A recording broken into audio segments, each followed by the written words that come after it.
A매치 2연전이 다가오면서 국가대표팀이 팬들의 관심을 점점 더 받고 있습니다. 물론 토트넘에서 뛰고 있는 주장 손흥민도 소집 명단에 이름을 올렸습니다. 이제 월드컵 본선 진출을 위해 1포트 확보가 중요한 상황에 두 번의 임시 감독 체제로 1포트를 확신할 수 없는 상황에 몰렸고 이제 6월 A매치 실전에 나섭니다. 김도훈 임시 감독이 이끄는 대한민국 축구 국가대표팀이 오는 2일 인천국제공항을 통해 싱가포르로 출국합니다. 대표팀은 오는 6일 오후 9시 싱가포르 국립경기장에서 싱가포르와 2차 예선 C조 5차전을 치르는데 이후 11일 오후 8시 서울 월드컵 경기장에서 중국과 C조 6차전을 치르며 2차 예선 일정을 마무리합니다. 대한축구협회는 지난 3월 태국과의 3, 4차전에서 정식 감독을 선임하지 않고 당시 올림픽 축구 국가대표팀 감독이었던 황선홍 감독을 임시로 선임하여 경기를 진행했습니다. 황선홍 감독의 지도 아래 대표팀은 태국과의 홈 3차전에서 1대1로 무승부를 기록하며 2차 예선에서 첫 실점을 허용했습니다. 이어진 원정 4차전에서는 많은 우려가 있었지만 손흥민과 이강인의 합작골을 포함해 3대0으로 태국을 완파하며 분위기 전환에 성공했습니다. 현재 한국은 C조 선두를 달리고 있어 큰 이변이 없는 한 선두를 확정지을 수 있습니다. 선두 확정이 중요한 이유는 바로 3차 예선 포트 배정에 있습니다. 현재 3차 예선 진출을 확정지은 일본, 이란, 카타르 중 일본, 이란은 포트를 확정지었습니다. 1포트 나머지 한 자리를 한국과 호주가 경쟁합니다.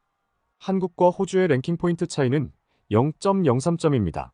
만약 한국이 싱가포르와 중국 중 어느 한 팀에게도 승점을 내주게 된다면 아시아 전체 4위로 내려앉을 수 있는 상황입니다. 현재 2차 예선 I조 선두인 호주는 5, 6차전을 방글라데시와 팔레스타인을 상대합니다.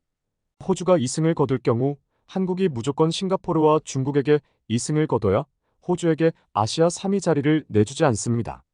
한국이 만약에 2포트로 내려앉는다면 3차 예선에서 일본과 한 조에 속해 격돌하는 그림도 가능합니다. 문제는 6월 일정도 대표팀이 임시 감독 체제로 운영된다는 점입니다. 협회는 5월까지 정식 감독을 선임하려 했으나 최종 후보였던 제시마치 전 리즈 유나이티드 감독과의 협상이 결렬되었습니다. 마치는 북중미 월드컵 개최국 중 하나인 캐나다 축구 대표팀 감독으로 부임했습니다. 2순위 후보는 이라크 대표팀 감독 헤수스 카사스였습니다. 국가대표 전력 강화 회의에서 그는 매우 긍정적인 반응을 보였고 이라크 현지에서도 그의 한국 부임이 유력하다고 보도되었습니다. 하지만 협회 협상단과의 회동에서 협상이 또다시 결렬되며 카사스 감독은 이라크에 남게 되었습니다. 결국 국가대표 전력 강화위원회는 다시 임시 감독인 김도훈 체제를 선택했습니다. 김도훈 감독은 인천 유나이티드, 울산 현대, 그리고 싱가포르의 라이언시티 세일러스에서 감독직을 역임한 바 있으며 리그와 국제 무대에서 풍부한 경험을 가진 지도자입니다. 특히 협회가 싱가포르 원정 경기를 고려해 그를 선임한 만큼 싱가포르 원정에서 반드시 승리하겠다는 의지가 담겨 있는 것으로 보입니다. 하지만 준비 시간이 짧은 점은 아쉬운 부분입니다. 김 감독은 협회를 통해 출사표를 던지며 현재 시간이 부족하지만 주어진 상황에서 최선을 다하겠다며 시간이 많지 않기 때문에 협회와 협력하여 최선의 결정을 내리겠다면서 시간 부족에 대한 우려를 계속해서 강조했습니다. 또한 싱가포르보다 더 까다로운 중국과의 홈 경기에서 승점을 잃을 경우 1포트를 잃게 될 상황도 염두에 두어야 합니다. 김 감독에게는 싱가포르 원정보다 중국과의 홈 경기에서 승리하는 것이 더욱 중요합니다. 김 감독이 협회가 제시한 2차 예선의 어려움을 극복하고 한국을 1포트로 이끌 수 있을지 주목됩니다. 대표팀 명단이 공식 발표되자 김 감독의 새로운 실험에 대한 우려가 많았습니다. 일부 팬들은 신인 선수에 대한 기대감 외에도 이강인의 발탁이 과연 타당했다면 좋겠다는 팬들의 의견이 있었기 때문입니다. 이강인과 이승우가 같은 포지션을 맡고 있어 이강인 대신 이승우가 나올 가능성도 있습니다. 손흥민도 김 감독에게 이승우를 국대에 발탁하고 제안했지만 결국 거절당했습니다.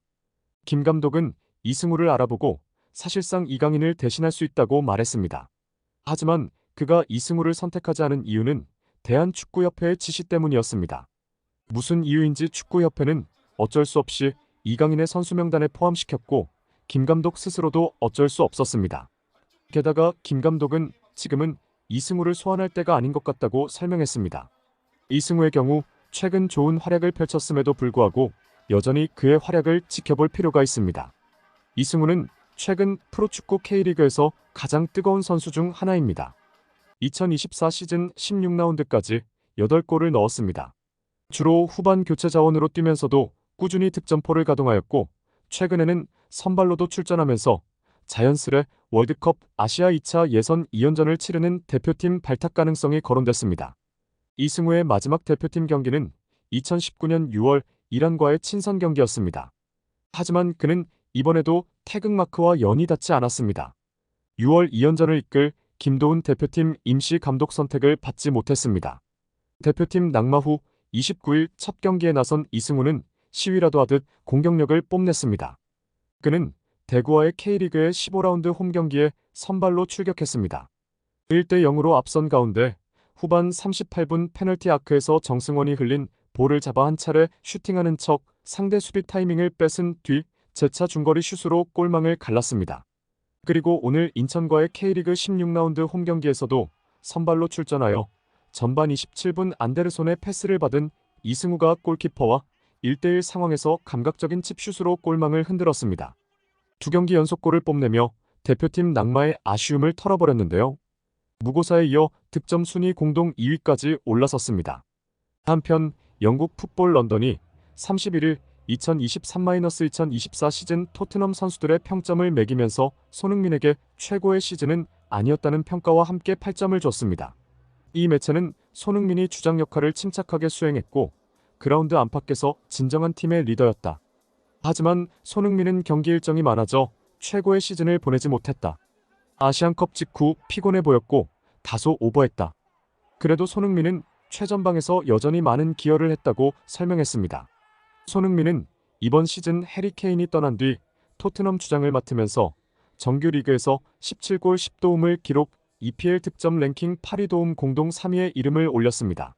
히샬리송 부상과 부진, 공격수 부재 등 공격 라인이 무너진 상황에서 최전방 공격수 자리까지 맡으면서 고군분투했습니다. 하지만 결과적으로 다음 시즌 챔피언스 리그 진출 티켓이 걸린 리그 4위 경쟁 승부처에서 다소 기대에 미치지 못했습니다.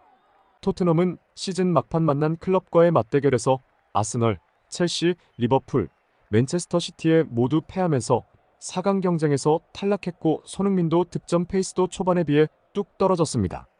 풋볼 런던은 손흥민의 막판 부진이 1월 아시안컵 출전 등의 강행군을 이유로 분석했습니다.